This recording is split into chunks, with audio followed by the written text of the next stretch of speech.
I'm Hanzline R. I work for Inclusive and Affirming Ministries, better known as I Am, which is a faith-based organization working for the recognition, celebration, and participation of LGBTIQ people on the African continent. On the African continent, religious homophobia and biphobia and transphobia against LGBTQI people is rampant, not only in Christianity, but also in Islam and also Judaism and other religions on the continent.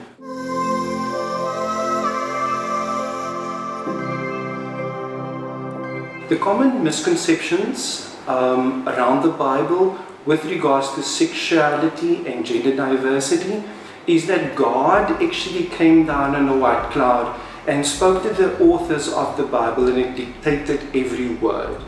Today we know that is not the case because the Bible originated through oral tradition before written accounts. So what we have today is translated versions of the original text which originated in Hebrew and Greek, but also in those texts is based in a cultural and a religious context which is very different from the ones that we are living on this continent and also globally.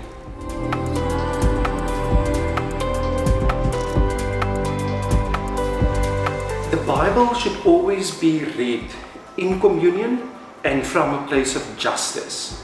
When we read the Bible from a place of communion and justice, we privilege those people, in this case LGBTQI people, who are marginalized, and even women and children within our religious communities, but also in the broader society. The time where cisgendered heterosexual male of a certain class read and interpret the Bible for the masses is gone. The Bible is in the hands of the people and therefore becomes a liberative tool within a specific culture in order for community and for justice to prevail.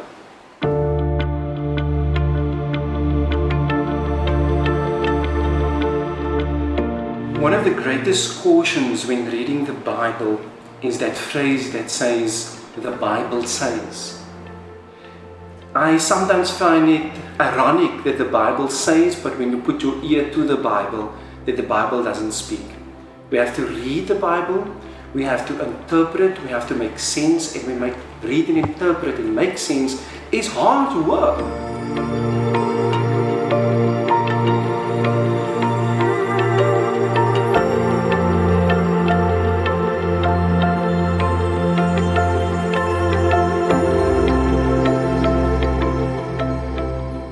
Reading these 8 passages, one has to realize you cannot make it loose from the context which it originated in. And there is 3 worlds. It's the world behind the text, in the text, and in front of the text.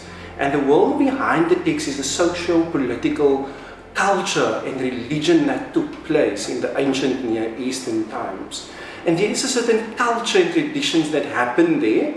And as those people instill today on this continent in many parts of the world, we tell stories and we write down our stories at a later stage. And that is the world in the text, of the text, which we have in the written text today in the Bible. And we have different genres. We have history, we have poetry, we have love songs, we have genealogies of families. And then there's a world also in front of the text, and that is our world. And when reading the Bible, when we come with our ethical and moral questions to the Bible, we actually need to be cognizant, aware, and deeply respectful of these 3 worlds, because it always interplay with one another.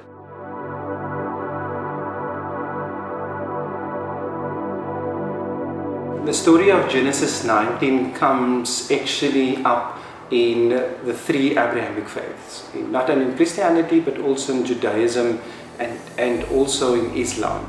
And the beauty of this story, especially in the context for us living today in the Me Too movement, sexual and gender-based violence in South Africa and femicide specifically and hate crimes, is this story correlates to our own context today.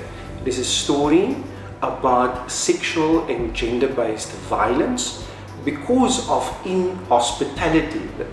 In the ancient Near Eastern times, this text of Genesis 19 and what happened there, the community was value-based and built around hospitality to the stranger. And in that text, hospitality was not shown to these two strangers that came into midnight into the city. Rather, the men of the city showed inhospitality to these strangers. And that's the reason why Sodom and Gomorrah was destroyed through this biblical and Abrahamic account. But that is also the power for us today to see for more than 2,000 years heterosexuality, coupled that with normality, painted the way in which society must be ordered. So heteronormativity actually has so much power in how we read the text, and also forcing us, even today when biblical translators still use the word homosexuality in referring to the sexual-based violent act of the men of Sodom, and not saying actually that is sexual-based violence, but rather equating that to homosexuality. The term homosexuality and also LGBTQI plus people, it wasn't terms that existed in those days.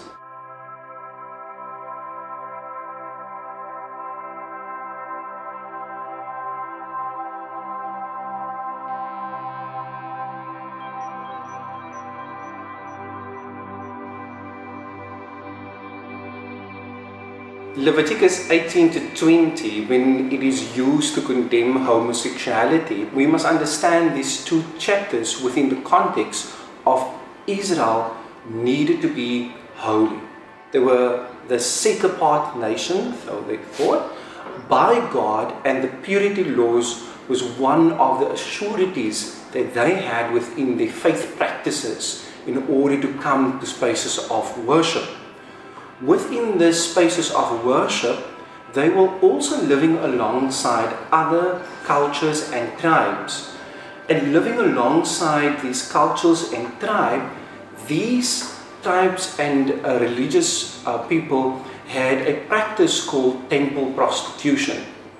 And within temple prostitution, you use your body in offering services to the gods in order to have good fortune. And in doing so, these practices were prohibited from being practiced by the Israelites. So using sex in worship was then prohibited. So Leviticus 18 to 20, the holiness codes, needs to be understood within that socio-historical condition of being kept apart, which today in Christianity has no impact and effect on our understanding, because Leviticus 18 to 20 plays into the lives of more than 2,000 years ago. Today, through the sacrifice of Christ, as Christians, we firmly believe that these ritual practices aren't needed. We don't need to use our body in a sexual, exploitative way to worship some gods.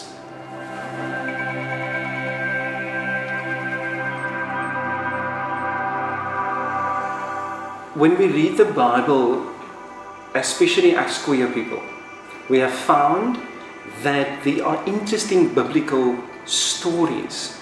And one of these interesting stories is a story of the Ethiopian eunuch in Acts 8 in the Bible.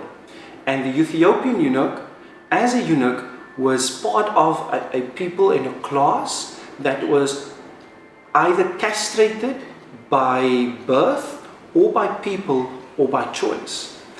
And in that way, the eunuch, as being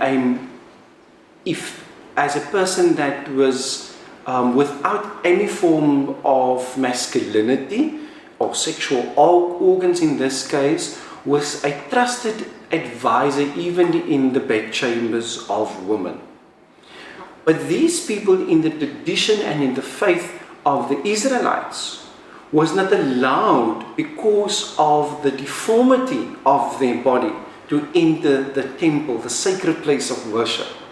And then interestingly, what happened in Deuteronomy, where these eunuchs were excluded, but we find in Isaiah chapter 56 that the eunuchs were suddenly included, that they can enter the temple, the holiness temple. And here we see, as queer people, the biblical text moving through phases of exclusion to inclusion, and God self inviting and opening the doors of sacred spaces. So within this, we find that sexual and gender diversity and people living with sex characteristics that are different are invited into the places of holiness. And God self invites, and not people, not organized religion. It is God that makes the doors open and invites.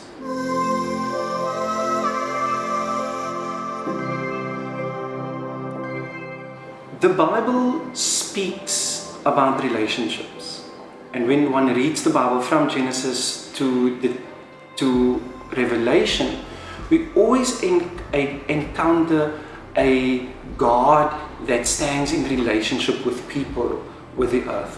When we read Genesis 2 to 3, we see that the highest ideal of the relationship between these two created creatures, Adam and Eve, is not procreation, but love and community of friendship.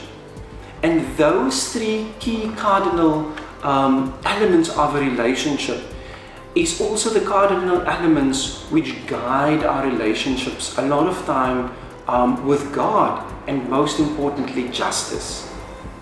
And when those things are central, we become a humanity in peace and in love and committed to one another, where we want people to flourish, where procreation is not the highest ideal, but loving one another, committed to one another, and being one another's partners of co-creators of justice.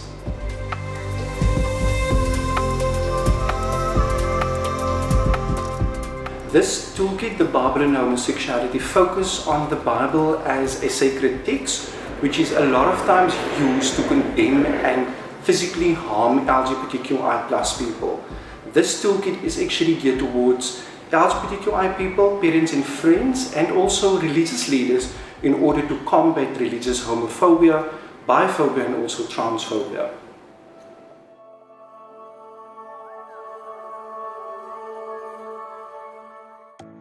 To combat religious fundamentalism, we need to read and interpret the Bible from a place and a space within ourselves of love and justice in order for LGBTQI people to flourish